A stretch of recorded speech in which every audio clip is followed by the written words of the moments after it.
What is reality? Reality is what we believe to be true about the nature of our surroundings. But how do we come to decide that true nature?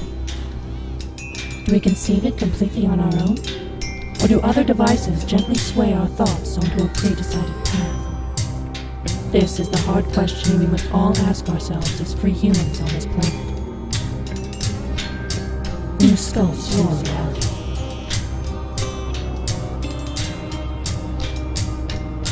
Reality.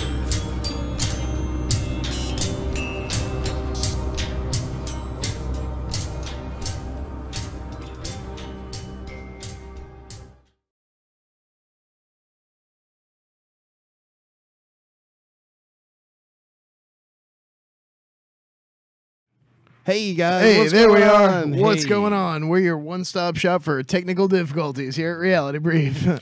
Dan still got his training wheels on, guys. You're gonna have to bear with us tonight. So, it's been forever. Where we been at? Where we at though? Where we at though? What happened? How did we find ourselves in this mess? I blame the Mandela effect, see, because we were really actually on, but we weren't on because the timelines merged. Yeah, that's basically what happened.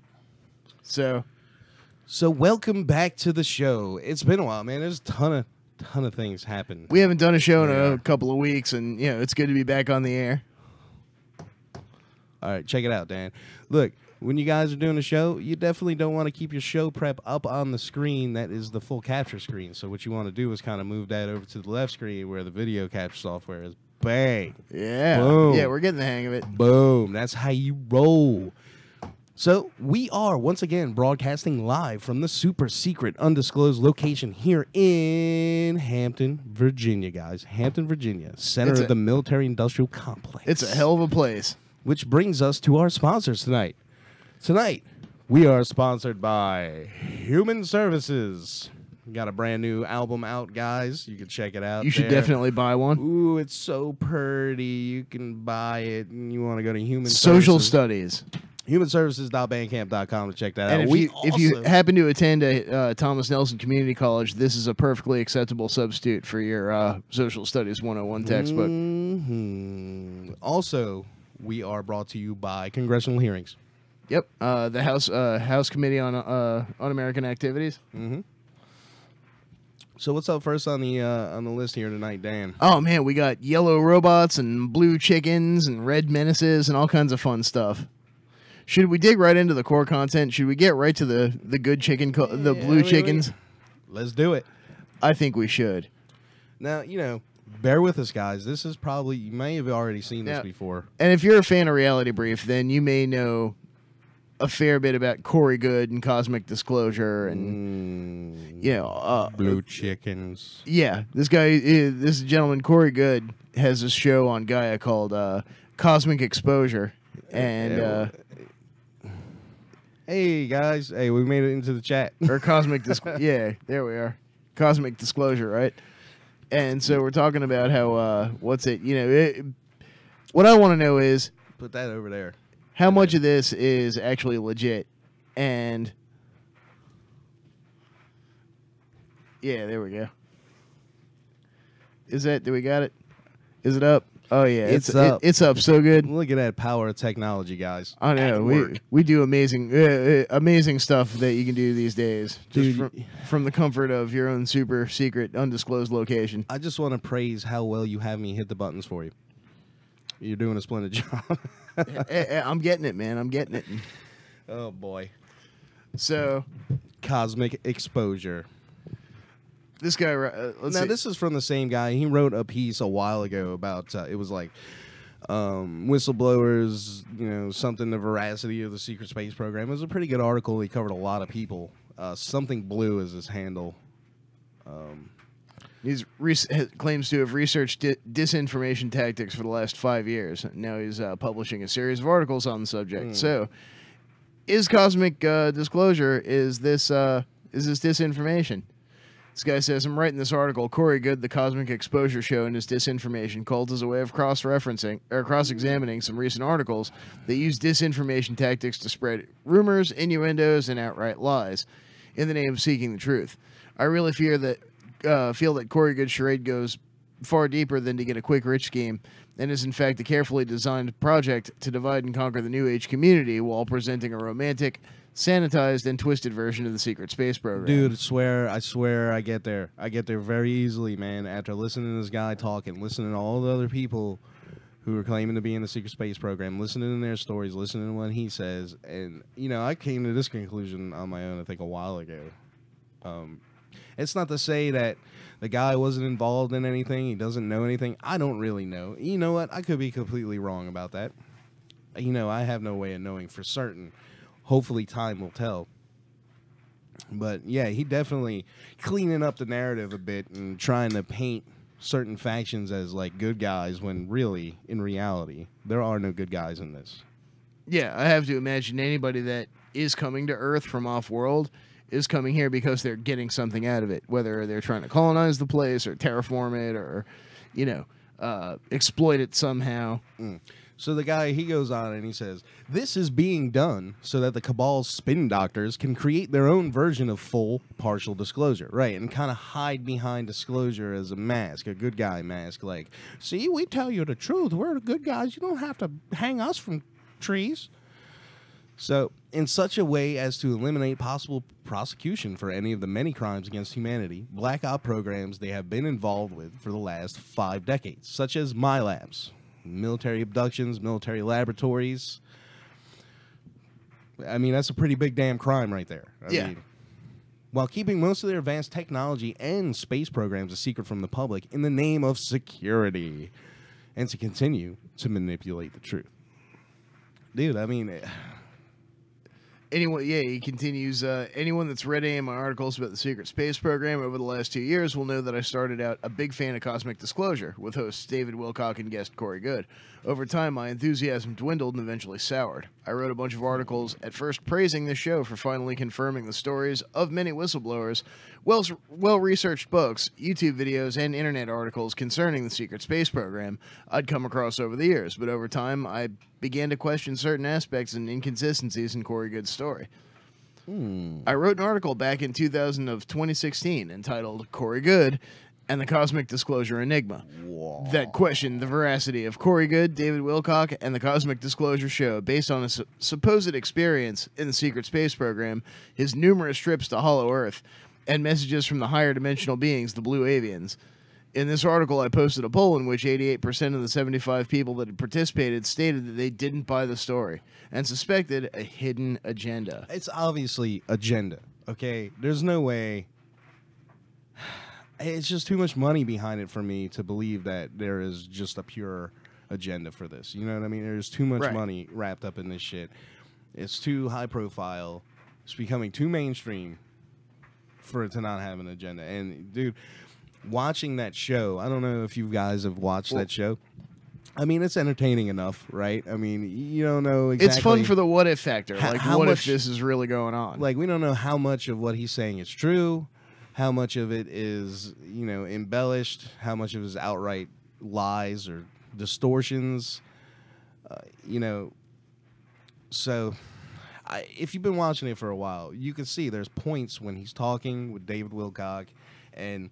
there's describing different things. Like, I remember watching this one where he's talking about these sociopaths that can just convince anybody of anything, and they're super sociopath. And I swear to God, I felt like he was describing himself and kind of like, you know, obviously that's me projecting, but, you know, I tend to trust my gut on most things. So, well, this author continues. He says, with the many new articles and videos by major authors and interviewers inside of the New Age movement questioning the motives and agenda of Corey Goode and the Blue Featherheads, Blue Avians, such as that we like to call them the Blue Chicken Cult here at Reality Brief.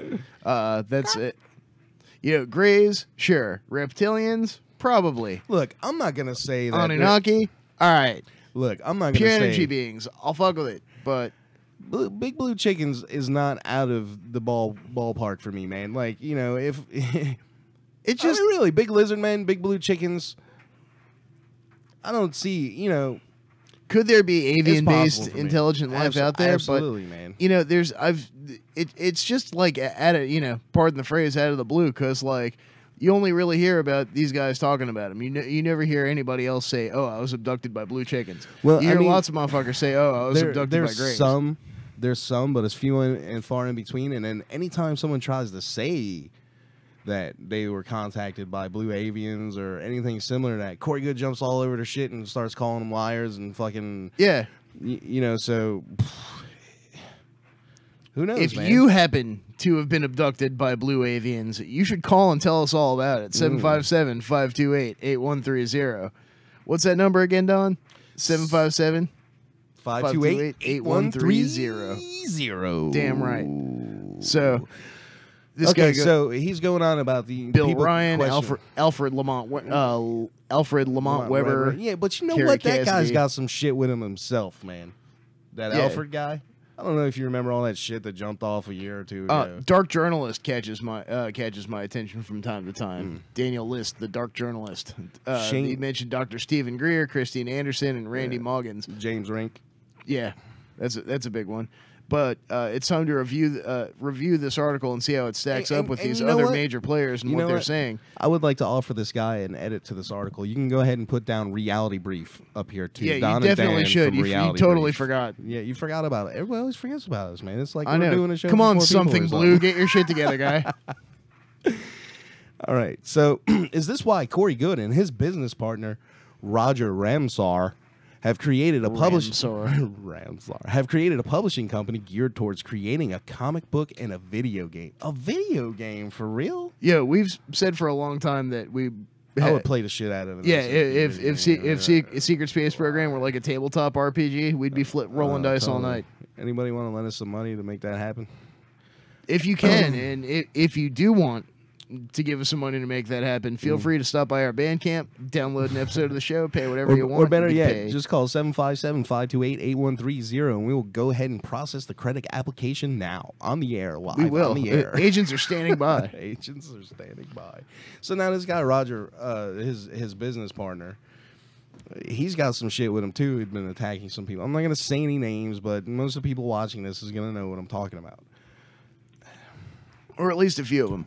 All right, so the guy continues. After becoming disenchanted with the Cosmic Exposure show, I then began to research the stories of the many whistleblowers and insiders that had come forward over the years to share their version of the SSP with the public. What I learned, I turned into a series of articles featuring their stories. It was good articles.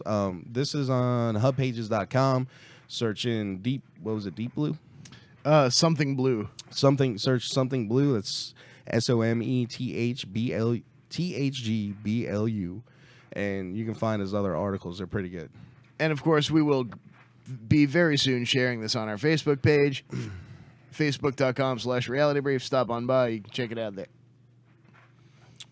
Okay, so he began to research the story of other whistleblowers. What he learned turned into a series of articles. Okay, the stories are similar in nature, which they are. They're very similar. We found that with all the interviews that we have done. The only difference being what these SSP insiders remember and what they do with the information and the skills they have acquired from being involved in the secret space programs.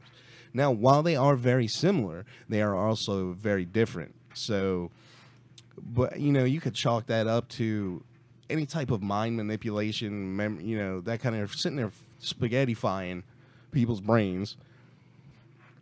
I really believe me and Dan here got drafted into the SSP in one of the programs, and we had the same identical experience to the T, identical. Like, we even ate the food at the same time. You know what I mean? Like, it was an exactly identical experience.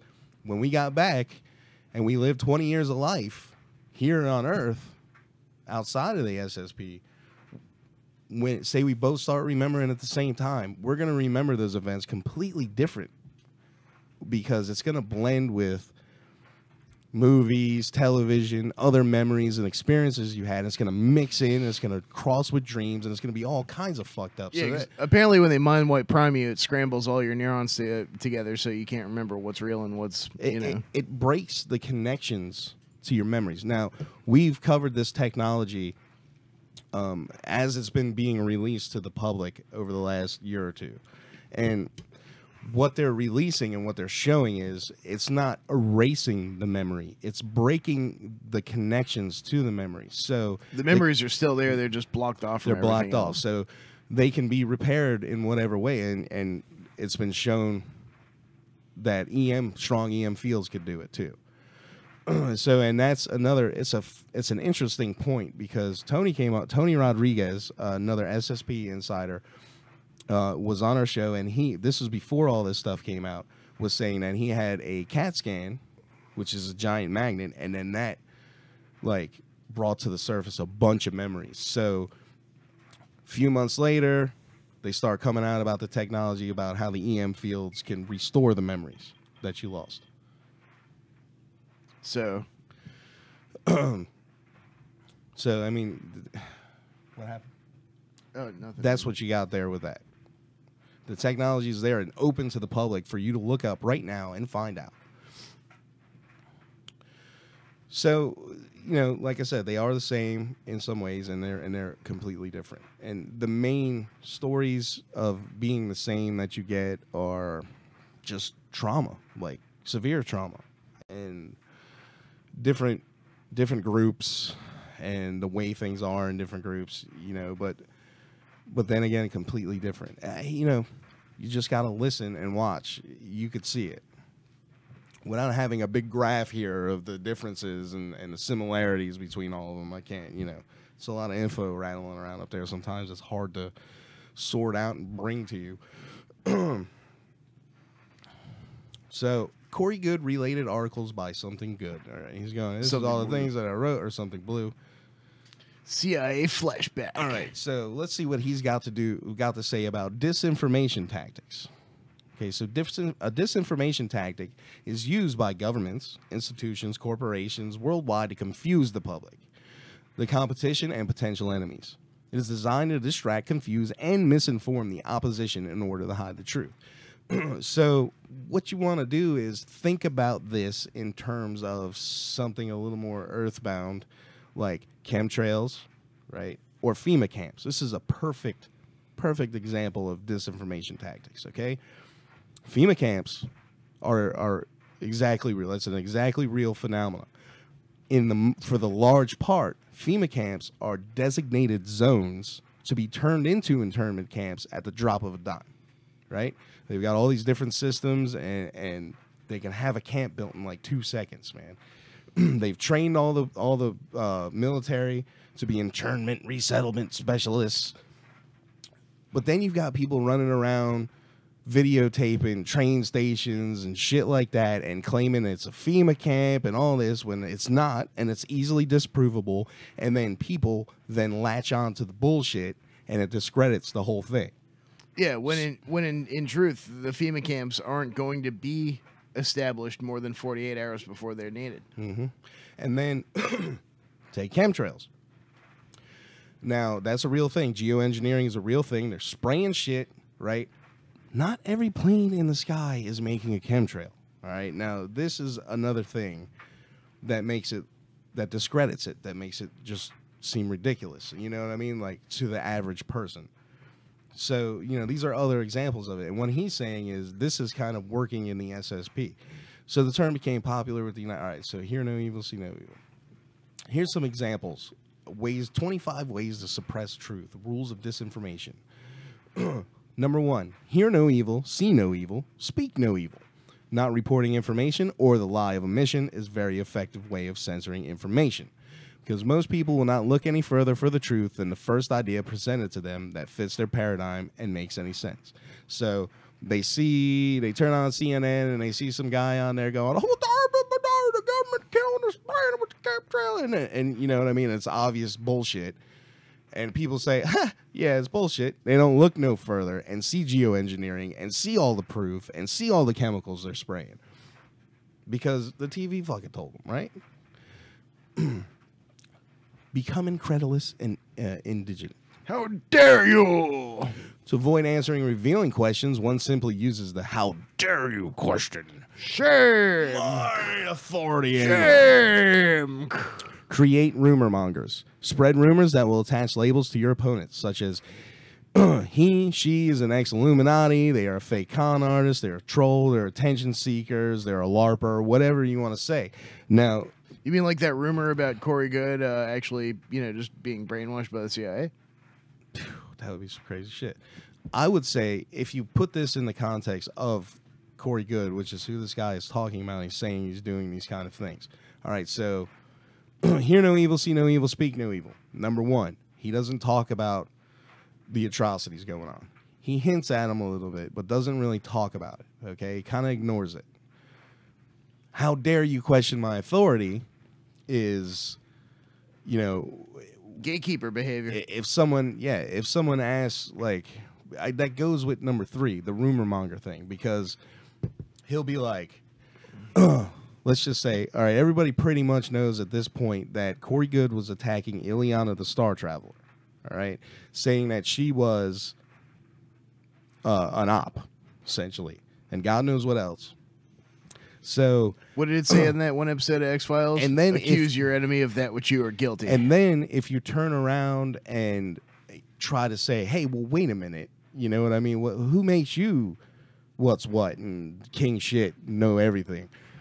How dare you question me? Who made you High Moff of the Secret Space Program? You know what I mean? And I made a clip with time of David Wilcock going, and you only get disclosure here on Cosmic Disclosure. Only.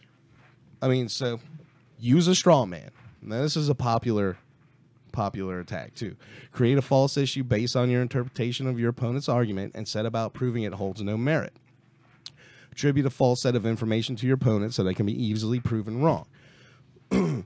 Now, what I would like to point out about straw man, the first thing that comes to mind is maybe 6, 8 months ago, something like that, 10 months ago. The Alex Jones NASA moon sex slave thing. Oh yeah, when NASA was like, "No, we don't have secret Right. sex So this sex guy- slave colonies on the moon." This guy goes on the Alex Jones show and he's like, hey, check it out. They're talking, he's promoting some hashtag Trump bullshit, whatever.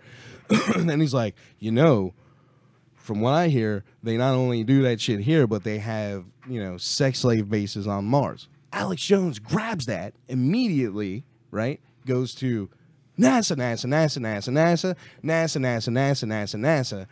sitting there listening to this, knowing damn well it ain't NASA, right? Right. It's not NASA running sex slave camps on the fucking Mars, right? So what he's doing there is building up a straw man. And then the next thing you know, what happens? NASA comes out and says, We don't have sex slave colonies that's on just Mars. preposterous. Us NASA don't have nothing. Of course NASA don't have nothing. That's a straw man. Right. Okay, so sidetrack opponents with name-calling and ridicule. Sling mud, use insulting language, label your opponent various titles from conspiracy nut to religious fanatic. Also use sexual innuendo or political affiliation to label your opponent as an undesirable person. I can't quite think of any particular instance of that with Corey Good. That's not to say it didn't happen or it did happen. Well, no, but actually, I mean, if you're out there in the market for ridicule, Facebook.com/realitybrief. We're great at it. Number 6, hit and run. In the comment section of articles or videos, make libelous remarks, slander your opponent's thinking, and use outlandish arguments. Then simply leave and do not engage in any further discussion that might dignify your opponent's arguments. Oh, I do that all the time. I've seen that firsthand by Corey Good on YouTube. Question motives. By twisting your opponent's arguments into a personal vendetta, you can force your opponent to respond in a defensive manner, preventing them from elaborating on their information, which, I also have seen.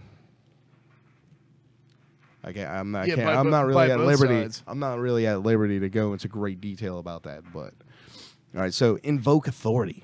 Present yourself as an expert using related jargon. Doesn't need to make sense. This is what they say. If you can't stun them with brilliance, baffle them with bullshit. Yes, sir. That you are simply above reproach and use flat-out denial to slap down any argument. Play dumb. Use the old innocent routine and flat out denial of any solid evidence or argument by claiming you don't understand the information. It doesn't make sense. Keep all arguments in spin cycle. Hillary Clinton.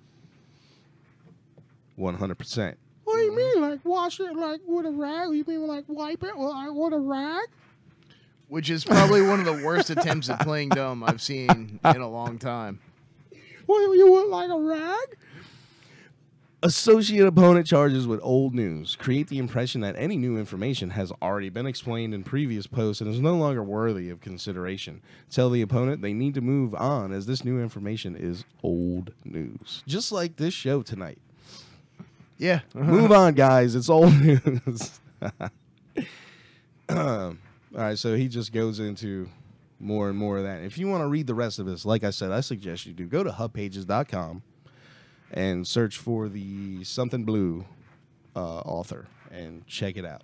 Yep. The And name of this particular article is Corey Good, the Cosmic Exposure Show, and his disinformation cult. Yep, and of course we will post it on our page at facebook.com/realitybrief as well. The Blue Chicken Nuggets. So in addition to blue chickens, we got red planets, and in this case it might be a truly red planet if we don't get our stuff together and get into Grab it. space. Yeah, Drag it. yes, Don. Click it. Yeah, Okay. I know how it works. No, you don't. You don't know that. You broke my site. Broke my house. I don't understand why people think they're getting rich off this. Not many people are watching. Who thinks who's getting rich off it?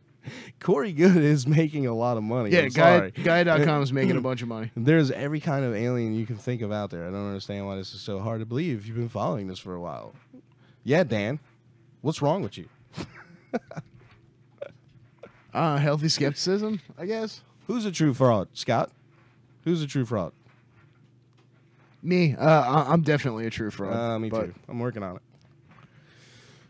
So, but yeah, so next year, and this is, like I said, some of it's kind of old news. This is from March 15th. Russia plans to launch missions to Mars next year as part of a bid to colonize the red planet. Putin has unveiled Russia's plan to launch a series of missions to Mars. Russian president says program will start with an unmanned launch in 2019. Announcement comes just days before the country's presidential elections, which, apparently that's the difference between Putin and Hillary, is that Putin can successfully rig his elections. He's a little slicker. Comes after NASA unveiled his own $1.5 billion Mars 2020 exploration mission. Putin has unveiled Russia's plan to launch a series of missions to Mars. Russian president has said that the space program would start with an unmanned launch in 2019. Days before the election, he told a documentary, "We're planning unmanned and later manned launches into deep space as part of a lunar program and for Mars exploration. The closest mission is very soon. We're planning to launch a mission to Mars in 2019. Yeah, he's like, 2022, we're going to fake get there first. Yeah. So they want to, the Reds want the red planet. We're fake first. The president revealed the plans in an interview shown in a new documentary by Andrei Kondrashov. It has emerged. He added the lunar exploration program would look at polar regions of the moon. The Kremlin strongman facing accusations that his regime was behind the poisoning of former spy Sergei Skripal in Salisbury, England. How could we poison In March 4th. Sergey? We go to the Mars. Our specialists will try to land near the poles because there are reasons to expect water there. Whatever that has to do with Sergey what's-his-balls, that's, I guess they just had to throw that in because it's the Daily Mail. There is research to be done there, and from that, research of other planets in outer space can be undertaken. The first time news has emerged about the mission and Russia's next journey to the planet was previously expected to come in 2020.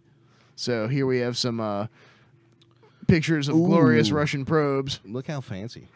They got, let's see, ExoMars rover mission. That sounds pretty rad. The Trace Gas Orbiter. The ill-fated Schiaparelli demonstrator module aboard a Proton rocket. And hey, everybody remembers Phobos Grunt, right? Trump must have financed that because it's just great. The little probe that couldn't. It's just the best. And then down at the bottom of the article, they mention, some things about the Russian Space Agency. Russian Space Agency Roscosmos and the European Space Agency are cooperating on the ExoMars rover mission. Its primary objective is to search for signs of microscopic life, whether living or fossilized, on the red planet. The initial stage of the mission, the ExoMars Trace Gas Orbiter, entered orbit around Mars in October of 2016, although an accompanying lander crashed. So, they kind of half made it. The announcement comes after NASA unveiled its own $1.5 billion exploration bid. So, you know what? Doomed missions to Mars aren't necessarily an uncommon thing. Hey, man, scroll up a minute. What's up? You ever seen that movie Short Circuit? Yeah. Yes, I have. So we got Johnny Five on Mars. Johnny Five arrive. Well, you know, if Johnny Five does arrive, it might not be the only thing alive. Because they say, what is the ExoMars mission? The main goal of ExoMars is to find out if life has ever existed on Mars. The spacecraft, which on the Schiaparelli travel to Mars Trace Gas Orbiter, carries a probe to study trace gases such as methane around the planet. Scientists believe that methane, a chemical that's on Earth that's strongly tied to life, might also be tied to subsurface colonies of bacteria on Mars. So, you know, we have to see, we have to know. The second part of the ExoMars mission, delayed to 2020, will deliver a rover. So, you know, maybe we'll have battle bots on Mars. Curiosity versus ExoMars. Dude, speaking of battle bots, a self-driving Uber car hit and killed a woman in the first known autonomous vehicle death. See, which is terrible. It's terrible, but I can't say that we did not call that. I mean, yeah, you know. We're good, man. We should play the market. What is going on here? No. I don't know. What are you doing?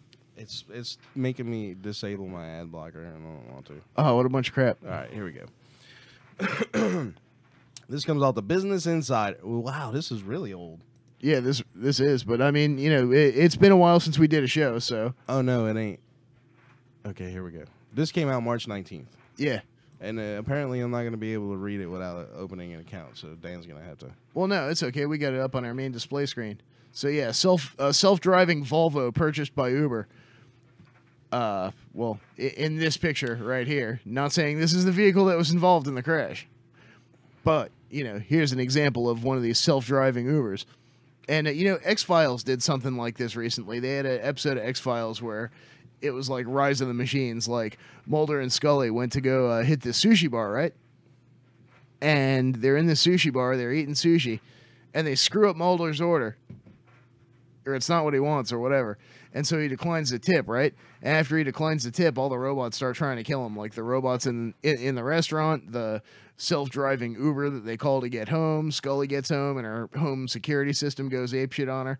So, you know, it's happening. A woman in Arizona has been hit and killed by a self-driving Uber car. It's believed to be the first time an autonomous vehicle which has killed a pedestrian. Uber says it's cooperating with authorities. The victim has not yet been named by the Tempe Police Department, which they probably have by now because this is like 2 weeks ago. This is almost a month ago. Man. Yeah. A woman in Arizona has died after being hit by a self-driving Uber car. It's the first time a pedestrian has been killed by an autonomous vehicle. Look, I'm not saying it's Skynet, but it's Skynet. All right? I learned it on the Ancient Aliens. Yeah. One of the transportation firm's vehicles struck a woman in Tempe late Saturday night. She died of her injuries at a hospital. The vehicle was in self-driving mode at the time of the crash. The vehicle was traveling around 40 miles an hour, a spokesman said, and did not appear to slow down when the pedestrian entered the road. The incident appears to be the first time that this has happened and is sure to ignite a debate about the ethics, safety, and legal culpability of the technology. Proponents of the technology tout it as a far safer alternative to human-driven cars. A male driver was previously killed while using Tesla's semi-autonomous autopilot mode, though he had ignored 7 safety warnings. Uber has paused all of its self-driving car operations in Tempe, San Francisco, and Toronto. The victim was walking outside of a crosswalk when she was hit. 7 safety warnings? Yeah, I mean, you kind of signed up for it. I guess he was just trying to push it as far as it would go, huh? 7 safety warnings. Put your hand on the wheel. Put your hand on the wheel. Right? Mm-hmm. Yep. So, ridiculous. I guess when you do that. But see, you know, here's the thing. All right, the way that they even know that is the computer's recording that, right? So, but that's the computer. Now, it has to come out of the computer and go into whatever system is displaying it or, you know, audible warnings, whatever the case may be with this. If there's a problem there, it can still see that it's giving the warnings, but maybe the person never got the warnings. Right. You Like understand what I'm saying? maybe they passed out. Which is actually absolutely possible. Yeah, and they could have been passed Maybe they were out. busy dicking around on their phone But, and you just know, swiped left. Dude, the technology is not good enough for you to go to sleep behind the wheel yet, guys. It's really not. It's pretty shitty if I say so myself. Look, we don't have the cars that I work on, the brand cars I have we don't have complete full autonomous driving, but it's pretty close.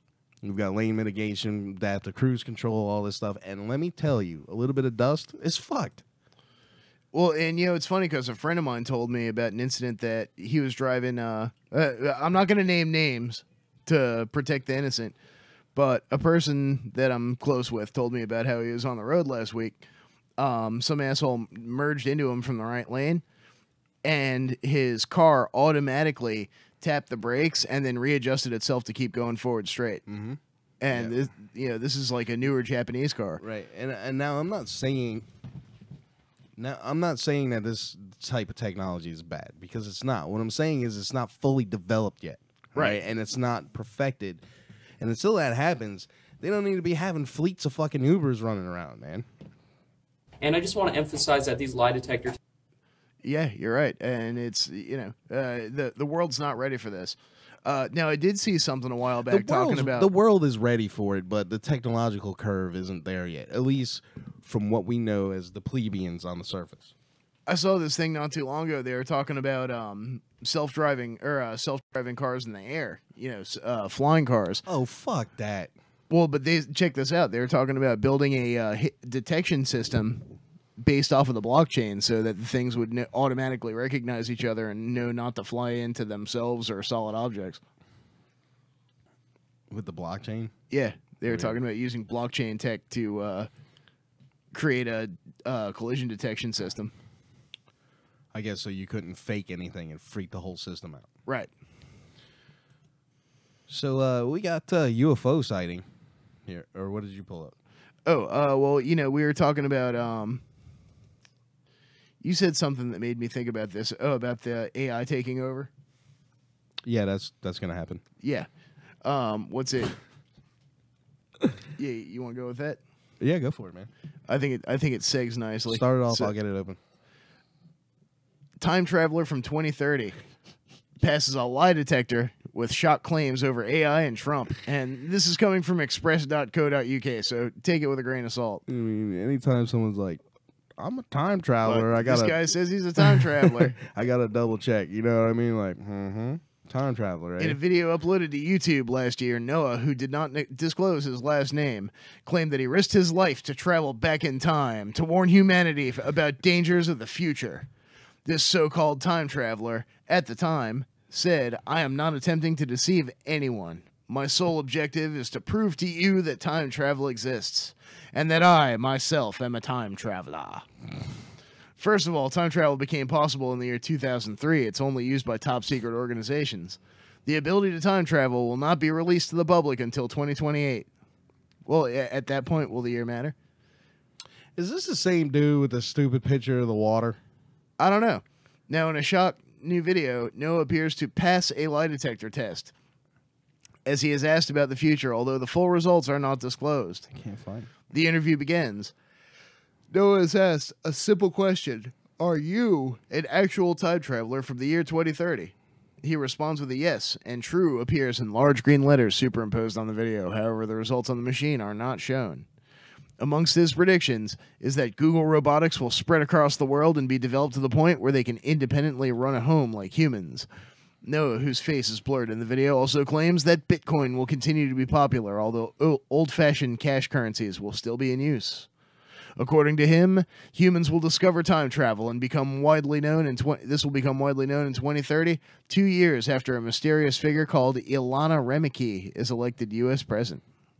Ilana Remeke, huh? Uh-huh. In the latest video... Wait a minute, hold on. What year was that? 2030. In the latest video, Noah claims that he has hard evidence to back up his predictions, but is not sure that he can say say exactly what it is because it might become a paradox. Once again, the word "true" appears on the screen again. He then begins to list events that he says will happen in the next 12 years, including the re-election of Donald Trump and the rise of AI. The interviewer then asks if he is telling the truth, and the machine apparently records that he is. However, critics have been quick to point out that viewers do not see the results of the lie detector tests. One viewer said all Apex TV does is flash an answer on the screen with a ding noise that doesn't truly validate the lie detector. Oh, this came from Apex? Mm-hmm. Okay, makes sense now. So this Alana Remke, huh? yeah. Oh, And you can see Noah for fidgeting. president. This is a Facebook page already. Interesting. Will the real Alana Remke please pick up the phone and dial 757-528-8130? That's the number, right? Yeah, 757-528-8130. Come on, Ilana. We want to hear about how you're running for president in 2030. Yeah, come tell us your platform. So speaking of time travel, No. sure we got a time machine. It breaks down all the time. Smart guy made it a long time ago. So there may not be definitive proof that Noah underwent a lie detector test and passed. Scientists have revealed that time travel could be possible. Brian Greene is convinced. Einstein first proposed the idea that traveling at the speed of light away from Earth would slow down time for the traveler, while those on Earth would experience time at the normal rate. So there's relativistic time travel. Yeah, that's a thing. But who knows? Could this guy just, be a random nut? Possible. Well, man, briefly before we go to the break, I want to hit on Break? this. Yeah, it's 1:45 already. Huh? We got about 10 minutes. Oh, well, Anyway, before we go to the break, there's been this whole thing floating around about the astronauts and the lie detectors. yeah, that's what I wanted to, yeah. Do you think there's extraterrestrials out there, Al, as well? Do you think there's aliens? I've been asked that question hundreds of times. Hush. Oh, yeah, just be quiet, guy. So, alien proof. Buzz Aldrin and 3 other astronauts passed lie detector on UFO encounters. Since we're talking about lie detectors. All right, since we're talking about lie detectors, let's detect some lies here. This is misleading at best. I mean, what has been done here is this organization has taken recordings of these people talking about this stuff and bringing it into this thing called bioacoustics, right? Where they're analyzing the voice, and they're saying by analyzing the voice, they'll be able to tell if the person is lying or not. So these astronauts didn't get together and sit down somewhere and take a polygraph test on whether or not there was aliens. They've taken pre-existing video footage of them talking about stuff, nothing new, and run it through this supposed bioacoustic processing, whatever. Now, the one article was pretty much slamming this institute as pseudoscience or whatever, but bioacoustics is a real thing. I don't know. I haven't got to look into the institute or anything like that. I'm not saying that bioacoustics isn't real and that can't be detecting. It just seems like a little bit of a stretch. Being able to tell if someone's lying just by the processing the voice of an old recording. I mean, yeah, I don't know. Maybe in person. Seems like a pretty tall order. But an old recording, I don't know. I mean, you're talking about a lot of different things here involved in that. Compressions and how many times has it been recorded of a recording. All that is going to change the frequency and the spectrum of this voice. So how to get there, I don't know. But Buzz Aldrin and the rest of the gang, Edgar Mitchell and all them, didn't get together, and Edgar Mitchell is dead. Didn't get together and take a lie detector test together and say that aliens are real. That did not happen. Right. All they did was run the videotape through the machine and try to polygraph a recording. And now I'm not going to say whether or not the machine is bullshit because I don't know, but it is debated. Okay, so the testing was it's certainly subjective. The testing was said to be carried out by the Institute of Bioacoustic Biology in Albany, Ohio, using complex computer analysis of the spacewalkers' voice patterns as they told their extraterrestrial encounters. Buzz Aldrin, 88, said he saw a UFO on the way to the moon. There was something out there that was close enough to be observed, sort of L-shaped. Now, this particular quote has been gone through, and people are saying that it was a piece of the shuttle thing. Okay, I could see that. I'll give you that. That doesn't mean that they didn't see shit. Because, I mean, Edgar Mitchell, for one, that guy, what they call him, Uncle Kooky? I mean, he was talking about aliens the whole damn time. So, Bioacoustics Sherry Edwards said the test show Mr. Aldrin is certain he saw a UFO. He's certain he saw something he didn't know what it was. It doesn't mean he saw an alien. Now, I don't think you'll ever hear Buzz Aldrin say there's aliens. Nah. Because it is my opinion that the first Apollo mission was most likely staged. Or maybe we went there, but it wasn't the shit that we saw on TV. See, I think we went, but then they faked a backup just to screw the Russians in case the mission failed. I don't think Buzz Aldrin was the first or the second man on the moon after Neil Armstrong. I do, but that's okay. So, to my opinion, you'll never get anything like that out of that person. Maybe on his deathbed. But then you've got Edgar Mitchell, and or at least he was the second American on the moon. Not trying to say somebody didn't get there first. You know what I mean? Oh no, YouTube's kicking our peeps out. Sorry, guys. We're working on getting better streaming services and all that. Man, it's just a lot of stuff. We'll get it all sorted out. But for now, it's gonna have to do. So far, they haven't caught on. YouTube hasn't caught on that we do a show from here. So we haven't got banned yet. But as soon as they figure out we got a show, they're going to be like, oh, no, y'all. Yeah, so you guys might be tuning into us on Vimeo or Dailymotion or, who knows? Maybe Pornhub. Who knows where the future's going to take us? Dan, you and that pizza. Hey. Oh. So anyway, I just wanted to get there because there's been a lot of, it's proof, this, that, the other thing. You got to read through this bullshit and find sources and see what actually happened before you're like, oh, yeah. Just please do that because you look stupid. So what do we got for, we got any recent UFO sightings? I'm not sure about UFO sightings, but I'll tell you what.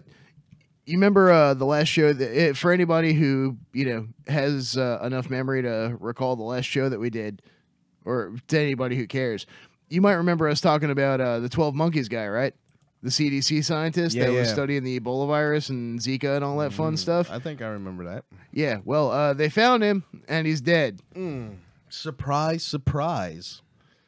The guy's name was Timothy Cunningham, and he was a high-ranking CDC scientist. And, passengers say they were trapped after their... No. Yep, body found near Chattahoochee River, ID'd as missing CDC worker. Atlanta Channel 2 Action News has learned that the body found in the river late Tuesday night is Timothy Cunningham, who worked at the Centers for Disease Control and Prevention, left work on February 12th, said he wasn't feeling well. 35-year-old hadn't been seen since. Medical examiner said the preliminary cause of death for Cunningham is drowning, but said officials are still determining the exact cause of death. There are no signs of any foul play, said Fulton County Medical Chief Examiner Dr. Jan Gorniak. Gorniak said Cunningham was positively ID'd through dental records. Cunningham's family released a statement Thursday saying, "We appreciate all the time, attention, and professionalism you've contributed as we search for our beloved son and brother Tim. We sincerely thank all of you for your support and kindness that you've shown our family during this difficult time." Let's see. Cunningham, a Morehouse College and Harvard University graduate, was an epidemiologist working on the chronic disease department in the CDC. The CDC said initial reports that Cunningham had passed over a promotion shortly before his disappearance were incorrect. The day before he vanished, Cunningham had a conversation with his family that was quite concerning. We were aware of some of the concerns at work that he'd shared with us, and there were some personal issues too. Investigators said they made sure that his government credit cards weren't being used, looked at his browser history at his work computer, and checked his access card for the CDC, which shows the last time he checked in. Authorities said that Thursday, some men fishing in the Chattahoochee saw the body along the shoreline in an area that was not easily accessible from land. It was found face up. It was stuck in a lot of mud as well, and it looks like it'd been in that position for a little while, Sergeant Cortez Stafford with the Atlanta Fire Department said. O'Connor admitted during a news conference Thursday afternoon how Cunningham ended up in the river may never be known. We recovered 3 crystals from one of his pockets, and he was an avid collector of these crystals, rocks, or rare stones, O'Connor said. The CDC released a statement Thursday saying, well, Jesus. CDR Timothy Cunningham's colleagues and friends at the CDC are deeply saddened to learn, blah, blah, blah, blah. He was a treasured member of the family. Treasured member of the CDC family, and his work as an epidemiologist was invaluable to the CDC's efforts to protect America. Tim was team lead in the epidemiology and surveillance branch of the CDC's Division of Population Health. He also completed CDC's Epidemic Intelligence Service Officer program. His research had been oriented towards understanding health differences related to race or ethnicity, socioeconomic status, gender, and geography. CDR Cunningham also deployed for numerous public health emergency responses, including Superstorm Sandy, Ebola, and Zika. He served in multiple leadership roles with the Atlanta Commissioned Officers Association. So this guy was working on some, seriously like God-tier epidemiology type stuff. Mm-hmm. And then right before he dies, they fly one of those planes that only carries Ebola or Zika victims. Only carries Ebola victims from Atlanta to Little Rock, back to Atlanta, and then this guy disappears. Mm-hmm. And tell me nothing funky is going on. It would be interesting to find out from the family what his concerns were, because they said they had work concerns and also personal concerns. So if it was something like getting passed over for a promotion or whatever, you would think that would be a personal concern, right? Yeah, you would think. I don't know. It'd be interesting. Maybe that's something we can work on, reaching out to them after some time goes by and let them grieve. But it'd be nice to know exactly what happened with this. Because, I think something is definitely fucky. I remember when he disappeared, you were freaking. Yeah, this is basically, minus the time traveler, this is like how 12 Monkeys started. What's this huge UFO mothership filmed hovering over fields by shocked cameraman? What is this? Footage shared to YouTube by the UFO Institute. Classy.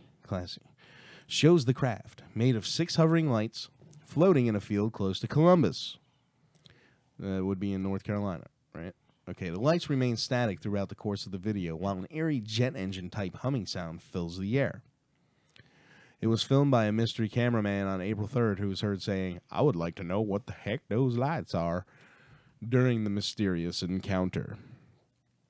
Commenter Chris Lowe added a more hostile comment below the footage, writing, I live in North Carolina near there. If I see it, I'll shoot at it. I do not come in peace." The sighting is one America. The sighting is one of at least 20 sightings recorded in North Carolina so far in 2018. It's been pretty hot. Oh, is that the video? Finally? Yep. Well, we got 1, 2, 3, 4 lights. And there's another one that kind of blinks on and off over here. Okay, it's one of the top 10 states in America for UFO sightings. Last week, audio footage of 2 jet pilots reporting a UFO whizzing above them in the skies over Arizona was released. It is just kind of hanging there. Yeah. Conspiracy theorists have suggested the latest sighting could be of an experimental military aircraft they call the TR-3B, which could be based at the nearby Fort Bragg or Pope Air Force bases. You'd think they'd be on like the TR-9B or something by now. I would like to say, as long as people have been seeing these things. The anti-gravity craft are supposed to be silent. So if it's a TR-3B or in that family of triangular anti-gravity crafts, it should be silent. It shouldn't sound like a whirring. If it is making whirring sound, if it is making a noise, then that means it's probably not the engine. It's probably like some scalar wave shit that they're testing out. That could be it too. But then they also have those other versions, like the inflatable ones. What is that? The TR-6 Trellos, which are large boomerang shape, which you could see that to be a large boomerang shape if those lights are going across a body. And if those are inflated, those would have some type of engine. Yeah. And they use those for reconnaissance. Yeah, you ain't wrong. So the plane, which has never really officially been acknowledged, it says to use anti-gravity tech and hover in the sky. Like I was saying, that's supposed to be silent from what everybody says. So if this plane is chilling around making noise, it's not an engine. If it truly is an anti-gravity plane or spacecraft or whatever. So, I mean, does it do anything interesting, or is it just like... It just kind of hangs out. It's like, hey, check me out. I'm a Treb. It's almost like... Treb check me out. I'm a reflection in the guy's back door window. Treb me up, bro. I mean, it does kind of look like he could be like the reflection of a building on a hill or something, but... It's so hard to tell what is going on because, I mean, look at this video, first of all. Yeah, it doesn't move at all. Like, I mean, it's nice that the moon is there for a reference point. Right, but that really is not telling us much. It definitely looks like the first two leading lights are illuminating something. Yeah. And now, are they moving independently of each other? I can't even tell.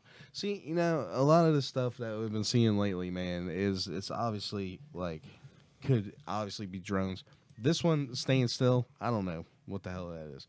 But, like, the lights flying around in sequence and everything, and then coming to the ground real slow like that. I mean, that's drones, man. You know, to me, at this point, you're going to have to show me some shit, man. You're going to have to show me sharp right-angle turns, incredible speeds, something like that to where I could say, yeah, ain't no way in hell that's a drone. You know what I mean? Mm-hmm. Because, dude, I've got a little drone, dude. Matter of fact, tonight, me and Dad are going to make some fucking UFO videos. Hey, you guys like that? Yeah, hey, you like me now? How you like me now? Shock footage. TR-3B over Hampton, Virginia. So, yeah, I mean, you know, that's how it's rolling. But we are coming up on the hour, so we're going to take a short break and, you know, wipe ourselves off from all the sweat. And we'll see you control. on the other side. That's why we're ladies just out here and doing gentlemen. simple things, pointing out that we're meant. Yep, see you in a minute.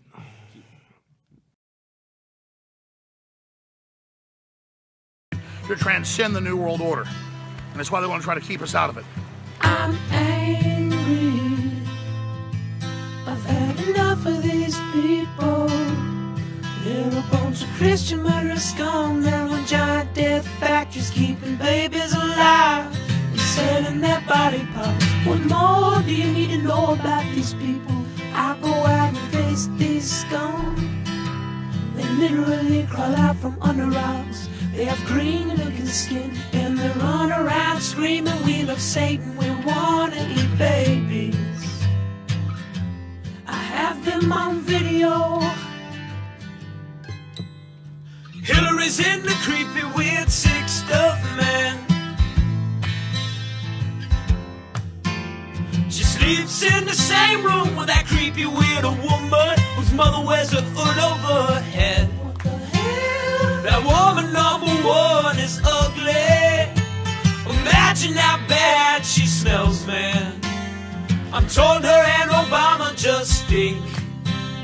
Obama and Hillary both smell like sulfur.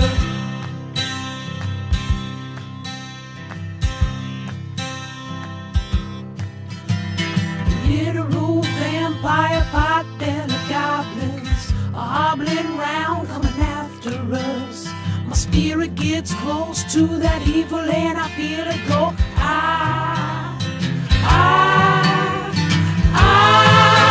We're such self-centered crap, we don't even notice hell itself rising up against us.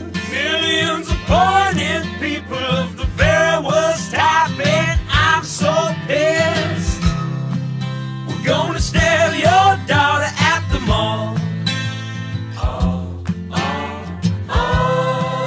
We're gonna stab your wife, your son.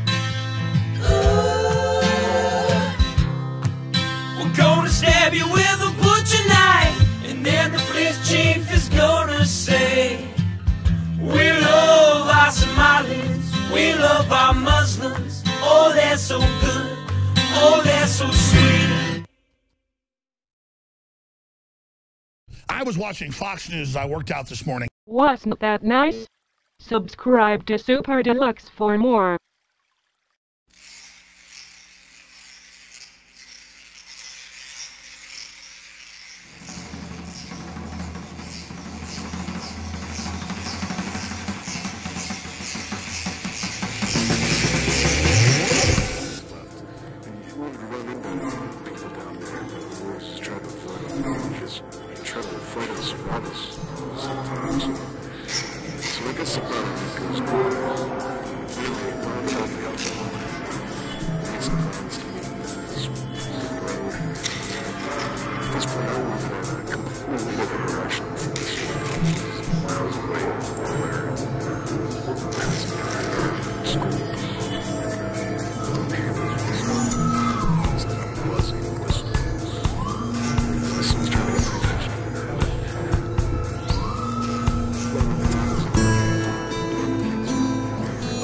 All to do the wrong thing, major crashes, and the heart will sing. Check the balance, darling, before leaving town. When you drove away,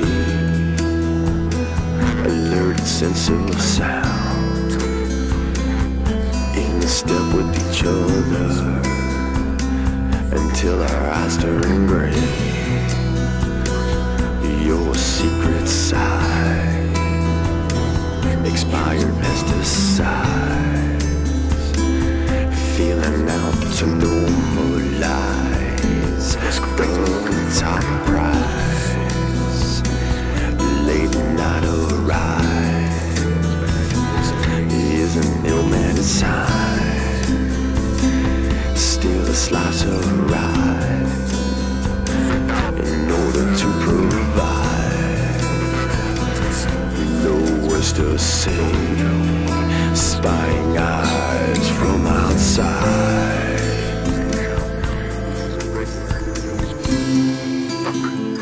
So I haul ass to the Plaza Complex, making a meet-up spot. Oh, it's pretty cool with that and something. Dawn was already there. He was freaking out about something. He dropped his bike and came running over to me around the corner. You know, I knew the guy pretty well. He's not the type to spin yards.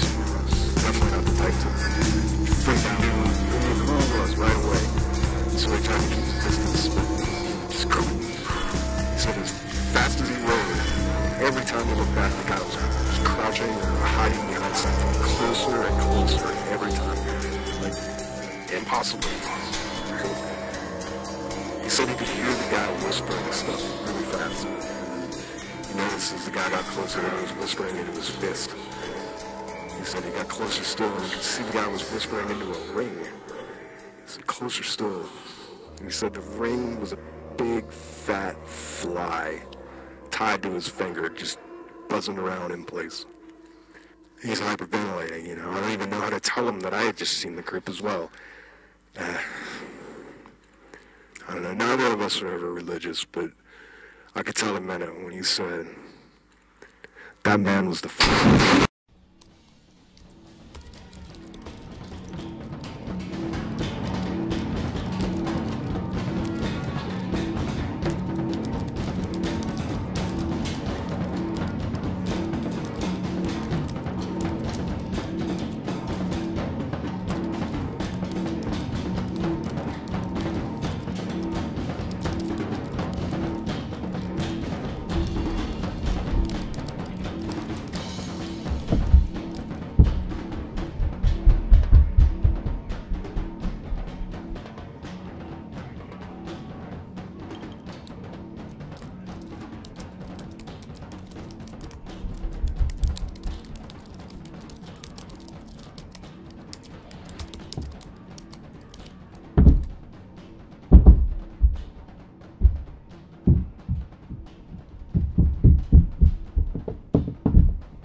ladies and gentlemen, we are back for hour 2, the hour of power, the hour of Vitas. Oh yeah, get it, Dan. Come on, Dan, get it.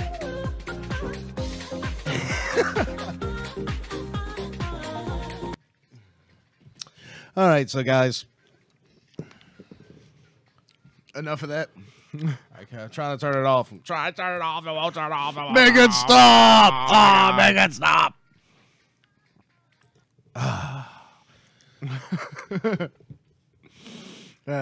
Hey, we're back. Hour 2. You know how that goes.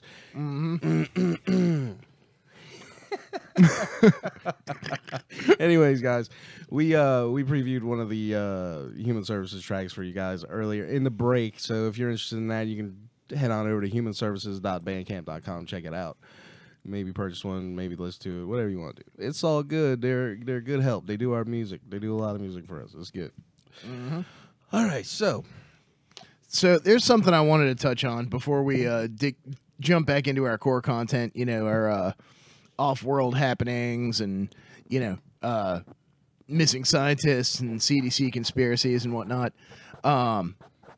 You know, one thing that we focus a good deal on here at Reality Brief is the rise of the police state, the rise of the surveillance state, infringements upon your personal liberty, and that sort of thing. Nice. And there are these 2 bills that have recently passed called FOSTA and SESTA that have actually had a huge impact across the board. As you may know, that people who are enthusiasts of Craigslist may have found that the personal section is shut down. And these things that are the point of these laws is the government claims that they're trying to crack down on sex trafficking. Realistically, all they're doing is pushing it back further underground. As anybody who really understands economics knows, every time you ban something, you create a black market. So, basically they're trying to force sex workers back into a black market or gray market, out of the gray market into the black market. This is a post from a person named Eva Blake that I stumbled across on Facebook not too long ago, and I think it exposes it pretty well. So here you go, guys. She writes, March 29th, 10:19 p.m. And we're all adults here, so if you have any kids in the room, you may want to send them out of the room for a sec. If there's any kids in the room, never mind. Yeah. So anyhow, I would all have right. to ask. So this is some sort of adult content, but here goes. If you like porn, if you like your hookup sites like Tinder or Bumble, if you value your sexual freedom, if you value sex workers' rights, if you enjoy making Skype calls, if you like having privacy of any sort in your Google Drive or just having free speech on the internet, you should know what's happening. FOSTA and SESTA recently passed through Congress. Essentially, it criminalizes any platform where sexual content could be placed where trafficking could occur. The effect is that Craigslist has dropped its personal ad section. Google is invading and deleting people's personal Drive content. YouTube is deleting sex educators' completely safe for work content. Microsoft is monitoring your private Skype calls and gaming to forbid explicit language. And none of this will prevent the trafficking, abuse, or murder of anyone. This legislation creates more danger for sex workers and makes it easier for more dangerous clients and cops to harass, abuse, and even kill sex workers. And if you don't give a shit about sex workers, you need to check your praxis of power and take a look at what you can lose. Safe online spaces to voice your opinion or ask for help on matters of sexuality, connection, relationship, and intimacy. Online spaces for dating, hooking up, sharing nudes. Online resources for your relationship, your sexual functions, your sexual medical needs. LGBT-specific spaces for organizing, hooking up, or getting necessary care. Spaces where survivors of violence and abuse can freely talk about their experiences, name the person who hurt them, and get resources for support. If you enjoy porn, if you enjoy erotic art, FetLife might get shut down, so no online community for you kinksters and weirdos. And how the hell are you going to know about that party? Internet freedom and privacy in general, not just sexual content, is at risk here. And as we know from innumerable studies and personal accounts, these kind of bills always hurt people who are already hurting in this current mock capitalist system. As we all know, it's corporatism, not capitalism, so let's not get hung up on that. But minorities, black and brown folks, queer folks, people with disabilities, poor kids, immigrants, undocumented people, and more. This person edits comments with okay, well, never mind. If you don't understand this material, that's okay. Interact, ask questions, be kind and polite. If you have questions, look through this thread to see that your question or desire for more info has already been provided. But these bills, FOSTA and SESTA, need to be fought. So, I think that these things definitely need to be overturned. This is probably one of the most egregious infringements upon your free speech that you've seen since, Tipper Gore wanted to censor CD labels. So, and you know what's fucked up? The whole Skype thing, it's like, all right, so we use Skype. It's no secret. We use Skype for our phone system, right? Mm-hmm. It's cheaper than going out and buying all the crazy equipment we would need to convert a digital phone line into audio to be able to bring into the station we have here. Mm-hmm. So now I'm paying for that. So they're gonna tell me I can't say fuck if I want to say fuck on the service I'm paying for that people are calling me. Yeah, what happens when they decide that us talking about colonies of sex slaves on Mars falls under trafficking legislation and we get shut down? What happens when they decide that talking about strip clubs on Ceres base is somehow against the terms of service? And as far as doing, like, how sometimes we do the extracurricular things like the round tables and pre-recorded stuff, we use Skype for almost all of that. And it's a very distinct possibility that we will have to be forced to use other services because they won't like what we're talking about. Yeah, and so in the meantime, we've looked at Discord. We've looked at a couple of other apps for something that we may end up using as an eventual Skype replacement.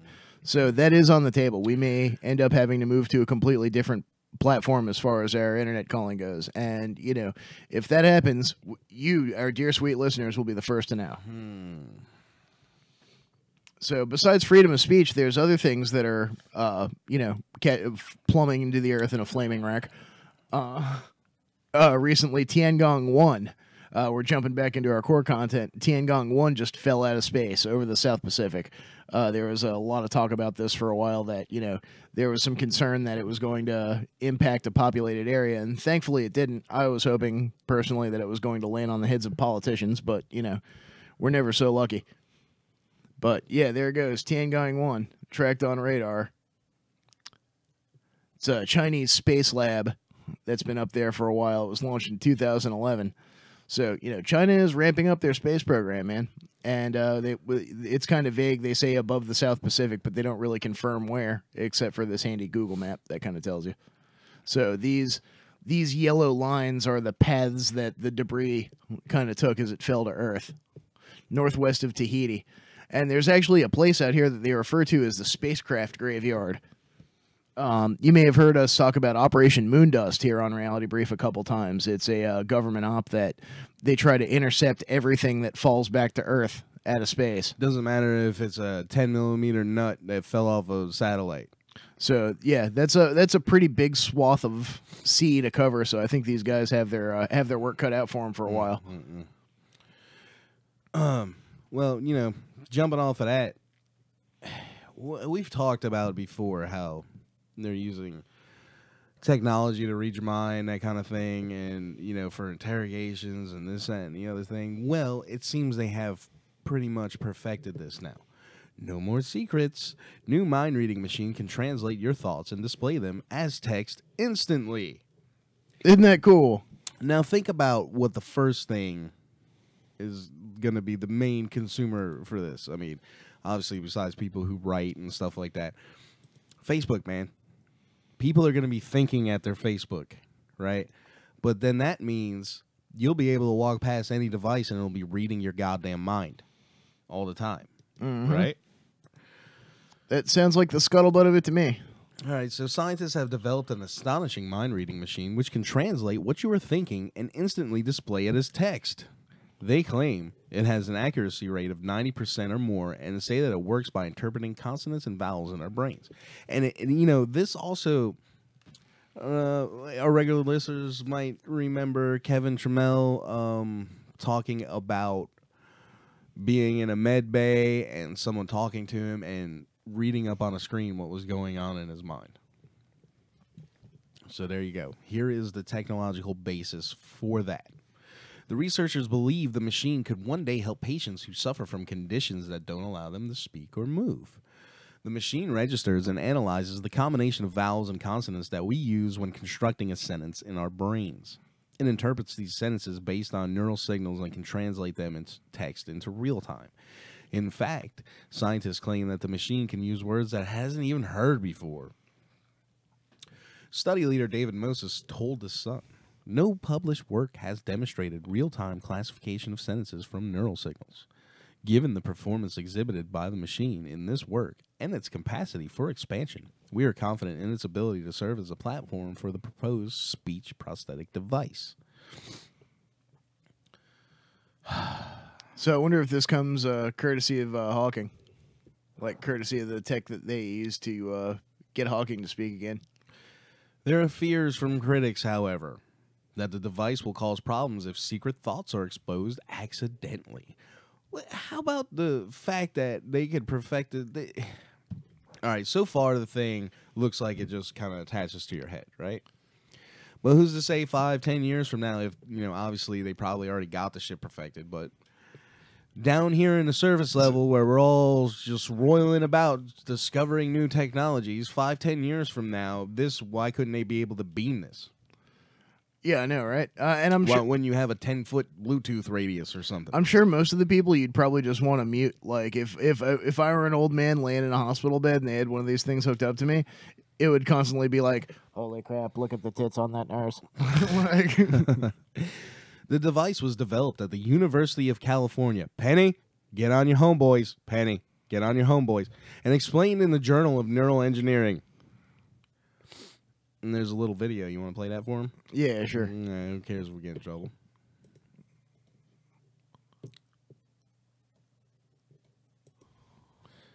What's going on? Going on? You got to pull up the volume on the. Oh no! You know what it is? I too. muted the tab. Even to his expressions. Pull up the volume there. But clearly we needed something that looked a bit more like a human. So we tried Elvis, but he just curled his lip. So this is Charles. I've just had him built. He has cameras in his eyes so that What's he can this? monitor This is my fascinating video of Charles the expression. robot There are that can 24 mimic human motors emotion. controlling muscles in his face. Oh no, we're still So looking that- for. We're still looking We're for. supposed to be reading mind reading. Oh yeah. machine. No, they just got pictures. Okay, sorry guys. Well, that was interesting. Uh-huh. So yeah, I mean, there you Fascinating. go. Here is another example of tech being revealed to the general population that has been talked about by secret space program insiders, whistleblowers, experiencers, veterans, victims, whatever you want to call them, survivors. Yeah, I think Survivors is the best way to get back to it. So, I mean, that goes in a long list of technologies that have recently been revealed that go along with what these people have been saying since way before this technology was revealed to us. So, what appeals more to you, Don? A secret diplomatic meeting near Saturn discussing humanity's future? Man, I don't want to talk about that Corey Good or shit the anymore, end of the universe. End of the universe. Yeah, that appeals to me a lot more too, actually. I'm so sick of the Corey Good Saturn fucking meetings. Well, this one's from Michael Sala. Yeah, but it's about Corey Good. Oh, is it now? Yeah. All right. Well, I was thinking it'd be good to pick that apart in reference to what we were talking about earlier, but We could if we got time. Let's see what's the end of the universe is all about there. So, scientists say that the end of the universe may already be underway thanks to the God particle. ETA. Thank the Lord. 7 years. Yeah, if you had the God particle in the what will cause the end of the universe pool, you stand a good chance of winning, but a poor chance of collecting your winnings. According to new research, scientists believe that the universe will end when a tiny bubble begins expanding at the speed of light and devours everything it meets. Even scarier, the bubble will form inside of the Higgs field. If that name sounds familiar, it's the field of energy that creates the Higgs boson particle, better known as the God particle, which was discovered at CERN's Large Hadron Collider in 2012. If the mass of a Higgs boson is altered, it could become the particle in the Higgs field that creates the bubble that eats the universe. Have you guessed the bad news yet? Nope. I'm still trying to find some bad news here. At some point, you'll create one of these bubbles, and it will be very unpleasant. Harvard physicist... Who, me? No, CERN. Oh.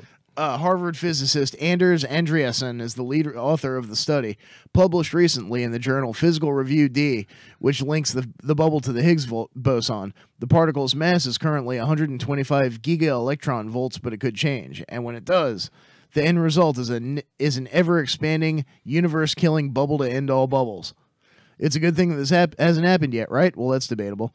It's possible that a bubble has already formed and is hurtling towards us now at the speed of light. Live Science reports that Andreasen gave that depressing observation in an interview.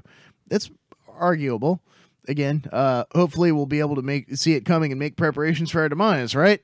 It is moving at the speed of light, so this guy says it's sobering to envision this bubble with its wall of negative energy barreling towards us at the speed of light. We'll never see it coming. So is there any good news, or should we storm CERN and shut it down with torches and pitchforks? Shut it down! Shut it down! It's time to stop! Why are you doing these things? Fortunately, Andreas and company have been able to sit and at least figure out when the end of the universe will happen. Between 10 quinquadrillion years with... it's a 1 with 139 zeros after it. They were sitting around like, 10 quadrillion. And years. 10 octodecillion years. 1 with 58 zeros after it. This is a very, very, very long time. Our sun will burn up and many other things will happen in our solar system before this is likely to happen. Now, you know, that may be a very, very, very, very, very long time to your limited view of time. Yeah, maybe. Mm-hmm. But, you know, who knows? There could be energy-based beings and, you know, other things out there for which that is just, you know, a day. Right now, I'm going to go with the universe is just part of a dream of an ancient evil. And when it wakes up, it'll end. Awesome. That sounds good to me. Mm-hmm. Well, unless you're one of... they say, so this is a little good news, right? Unless you're one of those physicists who believes that the universe will end in a battle between matter and dark matter, which could happen at any time. So, you know, don't keep us waiting, guys. Mm-hmm. Sleep tight. Uh-huh. Oh, I will. Forever! So, yeah, you want to pick this apart?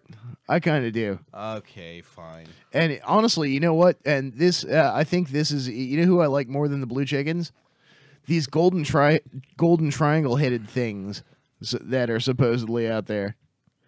You know what I find the strangest about them is how they're described to move. Yeah, like they walk around on their little tippy toes. Yeah, they don't really walk. And they kind of wave like they don't even really exist, like they're not matter or something. I think there's something strangely attractive about them. I don't know why. Like, yeah, I might have dinner with one. Yeah, not that I see a mouth that it could eat with, but like, you know, I might Netflix and chill with one of them just to see what it's all about. Maybe you should look up on that site, with those sites. See, what is it, like angelkitty.com or whatever? Yeah. The hookup sites. Hey, guys, want to make a hybrid? So, secret diplomatic meeting near Saturn discussed humanity's future, written by Dr. Michael Salla. So this is talking about our boy. In the 3 years that Corey Good has been revealing his stunning information about secret space programs, extraterrestrial civilizations, and diplomatic meetings, there's been a steady build-up to some major revelations about humanity's future. It appears that a critical threshold was reached in a December 2017 meeting near the planet Saturn, where multiple delegations met to discuss humanity's future in light of the ending of 22 genetic experiments run by multiple human-looking extraterrestrial civilizations. Did you watch that episode? No, I didn't. But come on, Scoop Dog. Let's go. Scoop Dog. In a prior article, I discussed Good's report about an earlier December 16th Super Federation meeting, which is apparently better than the regular Federation, that he attended to the planet Jupiter, involving over 60 human-looking extraterrestrial delegations, where he played the role of spokesperson for the Spear Being Alliance. This is a group of higher-density beings, 6th to 9th density consciousness, who have been acting as a kind of galactic umpire over the last few years to encourage diplomatic solutions to Earth's multiple conflicts, involving dozens of competing extraterrestrial groups, inner-Earth civilizations, global elites, they forgot nefarious global elites, thank you, and secret space programs. At the Super Federation meeting, Good said that he was told to relay the assembled extraterrestrial delegations and their long-term genetic experiments involving humanity needed to come to an end, and that humanity would be left alone to determine its own future. Which, you know, I mean, I assume somebody finally gave him back all the space cash. The space coke. Yeah. So, despite some initial protests, Good revealed that this decision was later accepted by the Super Federation. Well, aw, shucks, that was nice of them. Making it possible for another diplomatic meeting a few days later, December 19th to 21st. Hey, it's my birthday. Nobody called me. Thanks, dicks. Where the process for creating a new Super Federation governing human affairs would begin.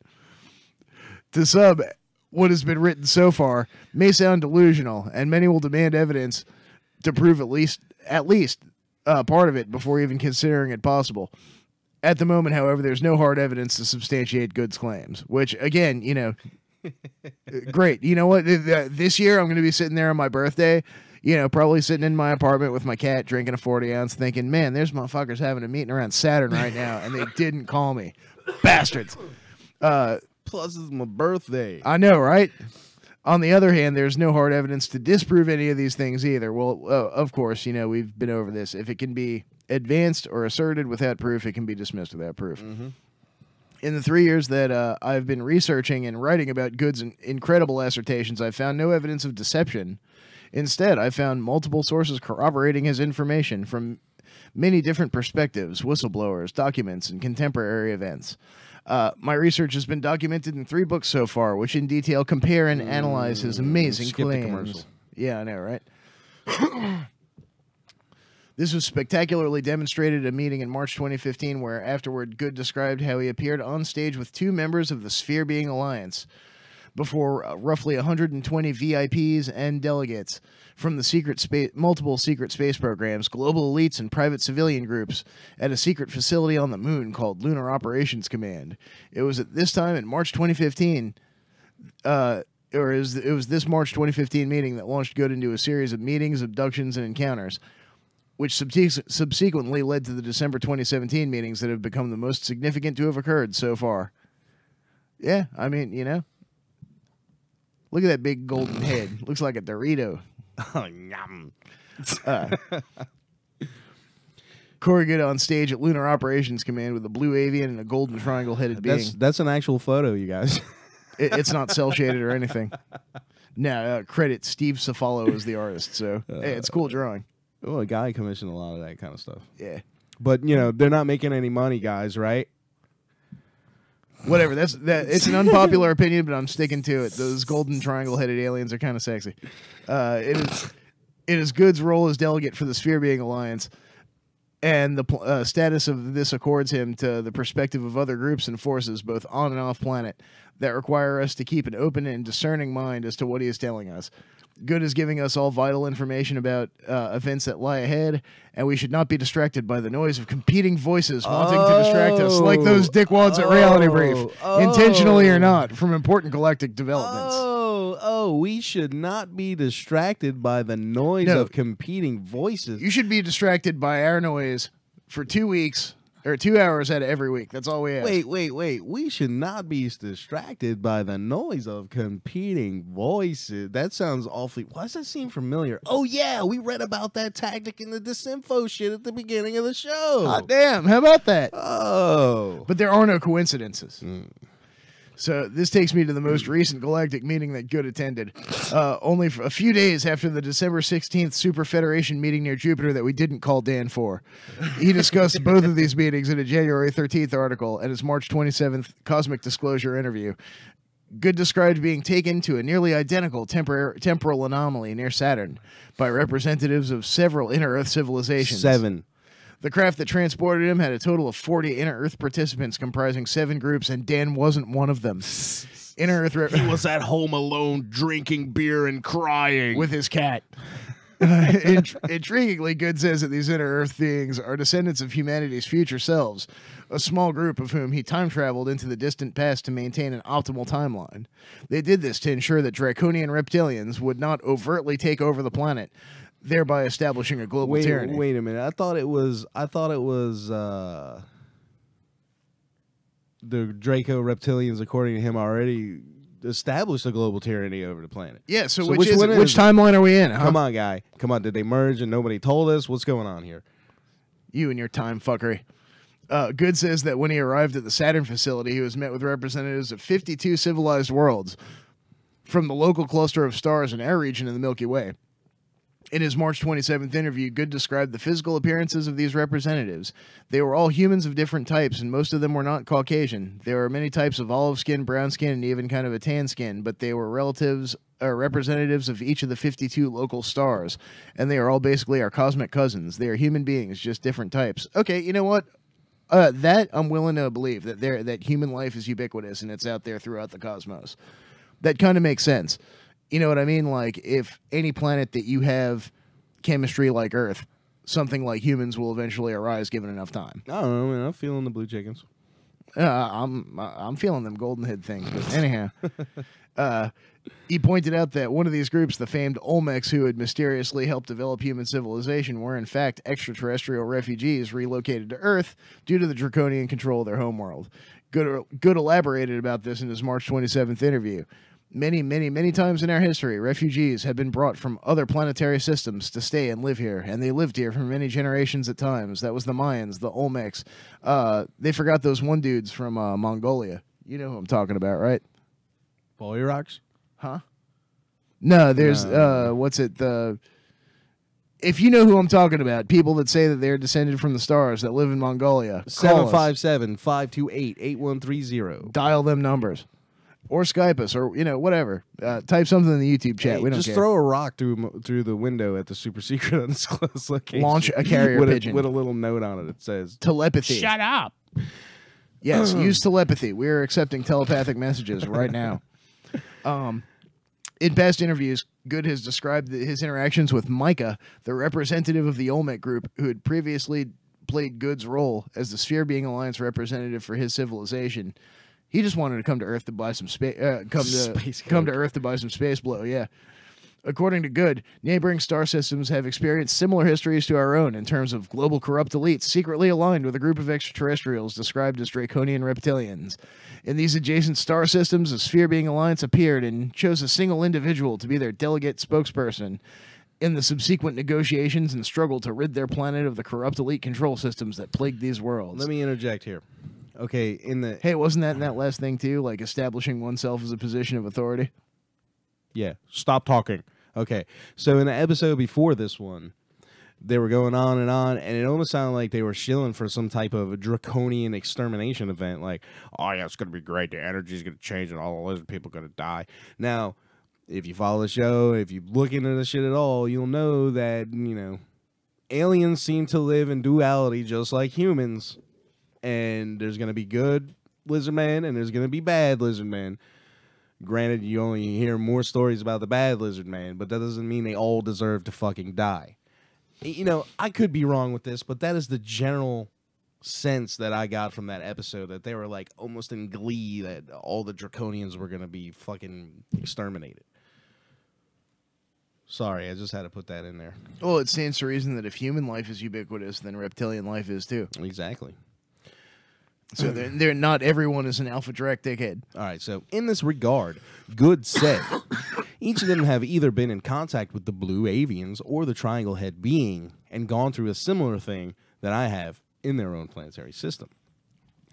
Apparently, in all these worlds, the function of the Sphere Being Alliance, delegate/witness, was to relay what was being observed to the rest of the population. This was a critical aspect in the awakening of each planetary population and gaining freedom from their corrupt elites and reptilian overlords. Look, all I'm saying is, if you're one of the triangle-headed beings, or if you're even a triangle-headed being, walk in, slide them DMs. Okay, here's a question for you. All right, you've got Corey Good. He's saying he's being taken by blue avians and triangle beings and sphere beings to a federation so he can translate what the most powerful telepathic being around is saying. So you telling me that the blue avian needs a translator and can't just telepathically talk to people like in an audience? You know what I mean? Like a PA system. He needs Corey Good to translate the telepathy. I guess what he's saying is he's speaking through him. He's like taking over his body. I don't know, man. It seems kind of jivey to me, man. Yeah, I would assume that if you're one of these, But to be fair, what out of any of this doesn't sound fucking absolutely batshit? Fair enough. You know what I mean? So to me, just because something sounds batshit doesn't mean it isn't possible or it didn't happen. But I just have a hard time with trusting this guy. So, all present at the Saturn meeting were subsequently introduced by Good to the new Sphere Being Alliance members who, in quotes, began to give us some cosmic ground rules for going forward. This isn't Nom, they're rules. Cosmic ground rules. This would be responsible for asserting or assisting humanity in an unprecedented era where it would not be dominated by competing extraterrestrial groups. Essentially, humanity would be fully informed about the truth of their global situation, and they would be able to determine its future free of corrupt elites and extraterrestrial influence. In other words, don't worry about it, guys, because the chickens and the Everything's triangles, under control, guys. The chicken nuggets are going to, and the chicken being the blue ones and the nuggets being the triangles, are going to... No, the chicken nuggets are the blue ones. The Doritos are the triangles. They're going to go ahead and just fix everything for everyone. So you don't have to worry about shit. You know what, man? All the fucked up shit going on. What was the name of that internet bill you were talking about, Dan? FOSTA and SESTA. You know, mind-reading computers. You're going to walk by and they're going to know your innermost secrets. Don't worry about it, right? Because, look, the blue avians and the golden triangle-headed people, or whatever the hell they are going to fucking fix everything for everyone. Wonderful. Well, check this out. Of particular interest was the appearance of a group of entities called the Sentinels at the Saturn meeting, who are custodians of still functional ancient builder race technologies that are up to 2 billion years old, up to approximately 500,000 years ago, according to Good. Builder race technologies were used to establish a very powerful protective grid around our local cluster of 53 solar systems, 52 plus Sol, to keep out extra aggressive extraterrestrial races until it was destroyed in an internal solar system-wide war. Now, this grid or protective shield or whatever the case may be. Now, this has been talked about by several different places. So, who knows with this shit, man? The Sentinels communicated with the Sphere Being Alliance in a spectacular light show that was totally trippy, and all participants witnessed. This was very significant since it suggested that the Sentinels would continue their present role, thereby ensuring that builder race technologies that continue to operate would only be accessed by individuals whose ethical standards and behavior meet with the high expectations set by the Sphere Being Alliance. Okay, so if you don't know, the builder race was, according to this narrative, other people are saying the same type of thing, the builder race was here millions of years ago. And billions of years ago. Oh, you're saying billions. 2 billion years. Okay, so 2 billion years ago, this race came and built a bunch of shit out in the solar system, and they were the original inhabitants of the solar system or whatever, and there's still all of this existing structures throughout the solar system on different moons and shit that have been repurposed by human space programs, you know, for their own... For whatever reasons. Well, they go into that here. They're like, builder race technology is particularly relevant to nations with military-run secret space programs such as the U.S. Navy's Solar Warden, wishing to extend contemporary military concepts such as full-spectrum dominance into outer space battlefields. It is doubtful that the Sentinels would allow a builder race technology to be used in this way for the military benefit of a single nation or planet. Good was told that the new and more representative Super Federation would be assembled. This newly liberated and now awakened humanity would interact on a more equal basis with the different extraterrestrial groups and would be joined by representatives from nearly 52 star systems. Good also said that at the December 16th Super Federation meeting, had a representative from the Council of 200, a corrupt elite control group. That sounds a lot like the Committee of 300. Seated as the head of the Earth delegation. Presumably, our newly awakened humanity will at some point choose a more representative individual as humanity's spokesperson for galactic affairs. So, you know, and apparently there's a part 3 of this too. So, all right. So, I think I've had about all I can take of exopolitics for now. So directed to the chat, Greer says he has implanted memories. Now, who would do that? I mean, that could be any matter of people that would want to implant memories in someone like Greer. All right, say it is someone, could be a hot. Greer kind of goes along with all the aliens are good, all the bad shit is humans. Could be a bad alien, you know what I mean? Could be the humans. I mean, who knows? I mean, it could be many things. He may not even have implanted memories. And who is going to represent Earth, the elite? That's a damn good question. In that scenario, you know that's what's going to happen. And we're not going to be any goddamn better off than we are now. You know what will happen? Our slavery will be a little more out in the open. And people are just going to fucking accept it. All right. I feel it coming. I'm turning into AJ. You're making the frog tonight. I'm angry. What do we got? Military funded successfully tests prosthetic memory brain implants. Yep, and this is something I just saw the other day. It wasn't even in our show prep. I just remembered this, and I was like, "Yo, damn, Dan, I'm on it. I'm on it tonight. You're on top of shit. Look, you're On pressing the buttons and shit. You're pulling up shit that ain't even in. Dude, you're good, man. I better watch out, man. You're gonna be up here by yourself soon." Military funded study successfully tests prosthetic memory brain implants.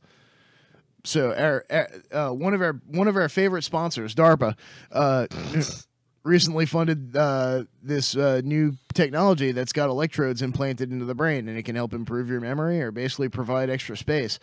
If a computer chip lived inside your brain and monitored your every memory, could it learn to remember for you?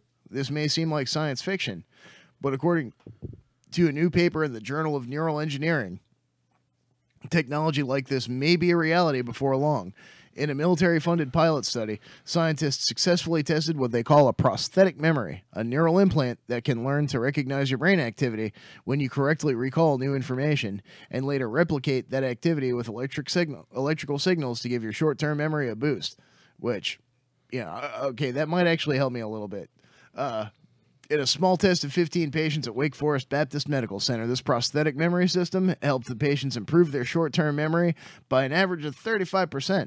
According to lead study author Robert Hampson, a professor of physiology, pharmacology, and neurology at Wake Forest in North Carolina, this degree of short-term memory improvement is huge. In one sense, we are not surprised to find that this worked, Hampton said in a video that accompanied the paper. We got a video? All right, we'll tell you what, let's check it out. I can guarantee you out there in the YouTube land that there isn't a single person affiliated with Reality Brief that condones chips in the brain. So don't you worry. Oh, boy. All right, well, the video doesn't want to play, probably because of our ad blocker, so piss on it. All right, well, we didn't want to see that damn ad. You know what's interesting? A while back, as we were talking about, they were talking about creating computer memory that mimics brain memory. Remember that? Mm-hmm. So I sure enough do. Because the regular computer memory is totally different how memory is stored in your brain. So they think, at least they want us to think that they think. Who knows how that shit works? Anyway. And maybe this is a jump in that step. Like, they figured out how to process brain memory into electronic computer memory, and now they're extending your capacity for forming new memories. Well, yeah.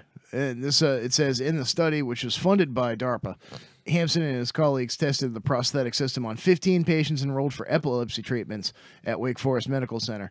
The patients were already taking part in a brain mapping procedure to treat their seizures, had already had electrodes surgically implanted into various parts of their brain, including the hippocampus, and the part of the brain involved in forming new memories. When the patients weren't otherwise occupied with their medical care, they volunteered to test the prosthetic memory system with Hampson and his team. We had the patient play a computer game that involved memory, and we recorded the activity of the brain cells, the neurons, in the hippocampus. Okay, so the hippocampus is the elongated ridges on the floor of each lateral ventricle of the brain, thought to be the center of emotion, memory, and the automatic nervous system. Yeah, so or autonomic. So autonomic. I'm sorry. Yeah. So that all the stuff that's like breathing and heartbeat and that kind of stuff that you don't think about. Yeah, digesting. Your balance actually is one of those big things. Making a poop on the inside. Yeah, or like, walking properly. Or holding things like motor, motor Basically, skills. your body's automatic functions that you're doing all the time, but you're not thinking. You're not concentrating on breathing. You're not concentrating on pumping your heart. You're not concentrating on digesting that poopy.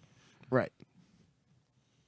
Man, can you imagine if you really did have to think about all that stuff? That would suck, man. How would you get anything done? You How would you wouldn't. have any time at all to think about sex? You'd basically just be a government employee. So the game was a basic memory challenge that involved identifying with several images that had been shown on a previous screen. The delay between seeing an image and having to recall it varied throughout the trials, at first lasting about 2 minutes, eventually lasting up to about 75 minutes. As the patients played, researchers monitored their brain activity through the electrode implants, and as patients answered more questions correctly, the researchers compiled an increasingly clear picture of what each patient's mental activity looked like when their short-term memory was hard at work. During later trials, the researchers used these personalized memory codes to help stimulate specific parts of each person's brain, and when the patients received this mental stimulation, their recall improved. So, artificial memory, folks, it's coming. Man, I Can't you just wait to get- I give it 20 years, and you're gonna have maybe not you, Dan, but people are gonna be walking around with a USB slot in their fucking head. Yo, Shadowrun. Come on, we all played Shadowrun. Data jacks. Everybody had friggin' data jacks. They were like standard issue. I don't like the way it's going, Dan. Well, I don't, man. what happens when you get your data jack and all of a sudden Google Jesus takes over your brain? Man, Google Jesus is back in the news. Yep, the Google Jesus is back. Oh my God, Google Jesus. That's your favorite. This yeah. guy has got problems, man. So, ex-Google executive is starting his own artificial intelligence church, and we've talked about this a couple times. What's new about it now? No, Oh, it's not. It's an old article. it's still the old one. It's about the AI god. Oops. But guess what? There's some asshole out there, and he wants to start a religion where everybody worships AI as a god. And he used to work for Google. Imagine that. Go You know- figure. You know, isn't it funny when Google first started off, their whole thing was "Don't be evil." Yeah. Dude, you know what was good? All right, guys, Diebold machines. You know, the Diebold machines were used to rig the elections for the, it was the first Bush election. I'm sure the second, too. Bush Jr. 9/11 Bush. 9/11 Bush. Their slogan at the time was, "We never sleep." And I'm like, I bet you fucking don't. I don't think I'd be able to sleep after rigging all them damn elections either. Yeah, seriously. Implying that they have something vaguely resembling a conscience.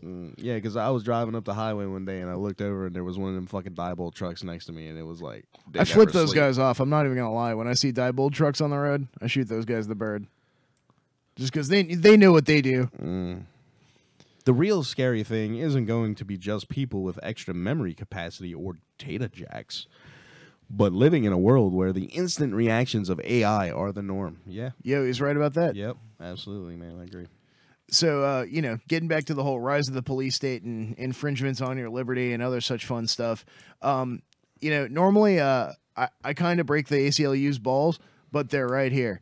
And the main thing that I break the ACLU's balls about is that they don't do shit, actually. Well, no, that and they don't seem to interpret the Second Amendment as a civil right, which it really Right. is. But here So we the go. Bill of Rights. The Supreme Court gives police a green light to shoot first and think later. And this is dated April 9th. This by Emma Anderson, Criminal Law Reform Project. The Supreme Court just ruled that a police officer could not be sued for gunning down Amy Hughes. This has vast implications for law enforcement accountability. The details of the case are as damning as the decision. Hughes was not suspected of a crime. She was simply standing still, holding a kitchen knife at her side.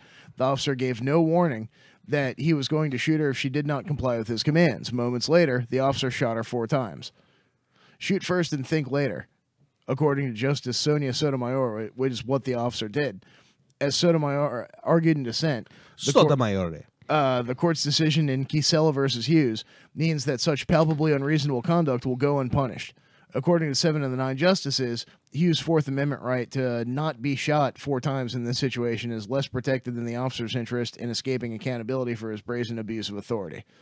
According to Sotomayor, if this account of the officer's conduct sounds unreasonable, it's because it was, and yet the court insulates that conduct from liability under the doctrine of qualified immunity.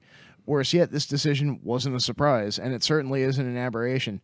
You might recall hearing about not too long ago, there was a gentleman by the name of Daniel Shaver that was shot by police.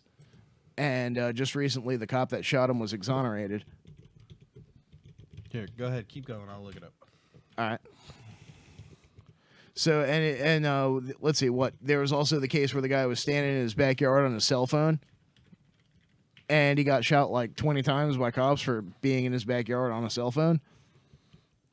And I think the most disgusting thing, who's this guy's name? Philip Brailford was the cop that did it. This guy right here. To quote Slayer, a sociopath with empty eyes and no soul. But this guy was acquitted of murder for basically coming up on a guy, and the guy was laying on the ground, unarmed, screaming, "Don't shoot me, don't shoot me." Last year's fatal shooting of a Texas man by Arizona police was caught on body camera video and showed him sobbing with his hands up, begging for his life in his final moments. Jurors who watched the full video showing Daniel Shaver's death agreed Thursday to acquit former Mesa officer Philip Mitchell Brailsford of murder, ending an emotional 6-week trial. Brailsford faced as many as 25 years in prison for second-degree murder charge.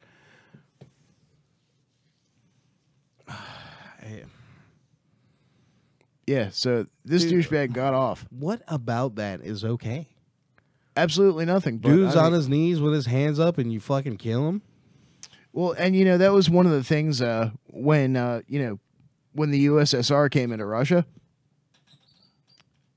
One of the big things about it was that they wanted to abolish all laws and just have it so the police could just do whatever they wanted. And that's I am the law. That's Judge Dredd, right? Yeah, they basically made all the law enforcement just straight up Judge Dredd. Like, I am the law. We can do whatever we want. No sort of consequences or punishment or anything. And that's where we are in 2018 today. You guys got to realize it's the death sentence for jaywalking if the cop decides to get uppity. So without question, man, and God forbid you need to call them for something for you. They're gonna come to your house and shoot your goddamn dog. Yeah, pretty much. Oh, you wagged his tail. I was afraid for my life. Or, God forbid, you're going to school and somebody decides to shoot the motherfucker up. They're gonna sit outside and cry. Yeah, and when you actually need them for something, they're gonna hide outside for fear of their lives. Unbelievable, man. This is where we're at in America today. Mm-hmm. So, bad state of affairs. Where are we at? For time, 5 minutes? Yeah, So we got time for one more. What are we doing? Yeah, you remember Necromy? Or Nectomy? Oh, yeah, Nectomy. Yeah, well, there's some guy going through with it. What's it? Silicon Valley billionaire. This guy's 32 years old, and he's paying $10,000 to be killed so the contents of his brains can be digitally uploaded and preserved forever. The guy's named Sam Altman. Paid $10,000 to be put on Nectomy's waiting list. The 32-year-old founder wants to upload his brain to the internet and live forever. Nectomy's process is 100% fatal, and similar to a physician-assisted suicide, it's only legal in 5 states. So this gentleman right here, this brave soul, this brave pioneer into the future, maybe, is paying $10,000 to put himself on ice forever. Man, there's some angry souls in the YouTube chat tonight. We're definitely ruffling some feathers, I think. Yeah. Entrepreneur Sam Altman is one of 25 people waiting to get on this list, and in exchange for internally preserving his mind, the 32-year-old will have to die in a similar process to physician-assisted suicide, which is only legal in 5 states. Although somewhat ironically, the company Altman founded, Y Combinator, funds startups like Nectomy. I'm going to keep calling it that. Necromy is so much better. They should have named it that. Yeah, I know. It almost sounds kind of like, hey, Necromy. Yeah, Necromy. Like, the Necroman. Necromy. Klaatu Verata Nectu. Mm-hmm. So the process you signed up for involves embalming the brain so it can later be simulated onto a computer. The customer is alive, hooked up to a machine, and injected with Nectomy's embalming chemicals. The company said that the method is 100% fatal. Like, you will die. Like, that's how it works. The user experience will be identical to physician-assisted suicide. Nectomy's co-founder Robert McIntyre told the review. So this guy on the company's website, it says the mission is to preserve your brain well enough to keep all its memories intact, from that great chapter of your favorite book to the feeling of cold winter air, baking an apple pie, or having a giant argument over dinner with your friends and family. We believe that within the current century, it will be feasible to digitize this information and use it to recreate your consciousness. The business pitch, similarly, what if we told you we could back up your mind? So, yep, just, give those guys a Google, Nectome, Nectome, and we'll go ahead and post a link to this over at our Facebook page, too. While you're giving them a Google, you should go ahead and send them an email, too, and tell them to change their name to Necrome. Seriously. It's like, hey, we heard you like killing yourself and having your brain preserved into the future. So we created a memory of you reading an article about killing yourself and preserving yourself into the future. So when you kill yourself and preserve yourself into the future, you'll have a memory about an article about killing yourself and preserving yourself into the future. Right? Yep. Wow. So blowing my mind, man. Oh, and just one little bit that I thought was kind of cool, just because it's not a big one. You remember the Voyager probes? They're still out there. Viger. Yeah. NASA's just received a response. This is from March 18th. NASA just received a response from the void, and believers everywhere are losing their collective minds.